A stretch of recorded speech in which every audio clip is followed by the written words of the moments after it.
Open plots మీద invest చేద్దామని అనుకుని కూడా కొనకుండా ఆలోచిస్తున్నారా?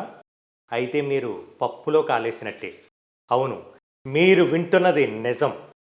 తెలంగాణలో గత సంవత్సర కాలంగా డీటీసీపీ లిమిట్స్లో ఉన్న ప్రాంతాలను హెచ్ఎండిఏ పరిధిలోకి తేవటంతో కొత్త వెంచర్లకు పర్మిషన్లే రావట్లేదు. ఒకవేళ సంవత్సరం నుంచి పర్మిషన్లు ఆపకుండా ఇచ్చి ఉంటే ఇప్పుడు 15,000 గజం అమ్మే స్థలాన్ని 25,000 కొనాల్సి వచ్చేది. ఎందుకంటే ఇప్పుడు ప్లాట్ల రేట్ల కంటే వెంచర్ వేయడానికి కావలసిన స్థలమే ఎక్కువ రేటు కొనాల్సిన పరిస్థితి ఉంది.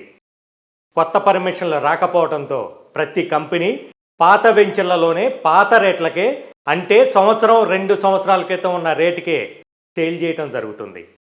ఒక్కసారి ఎఫ్సిడిఏ, డిటిసిపి, హెచ్ఎండిఏ పర్మిషన్లు ఇవ్వటం స్టార్ట్ అయితే కొత్త వెంచర్లు విపరీతంగా వస్తాయి. అప్పుడు 10,000 కొనేది 20,000కి, 20,000 కొనేది 40,000 కొనాల్సిన పరిస్థితి వస్తుంది. అర్థమైంది కదా? ఇప్పుడున్నది ఖచ్చితంగా బయ్యర్స్ టైమే. కాబట్టి అనుకోకుండా వచ్చిన ఈ అవకాశాన్ని సద్వినియోగం చేసుకొని చుట్టుపక్కల డెవలప్మెంట్కి ఆస్కారం ఉండి అన్ని అప్రూవల్స్ ఉన్న ప్రాజెక్టులలో ఇన్వెస్ట్ చేయండి. తక్కువ సమయంలోనే ఎక్కువ ప్రాఫిట్ వచ్చే అవకాశాన్ని సద్వినియోగం చేసుకోండి.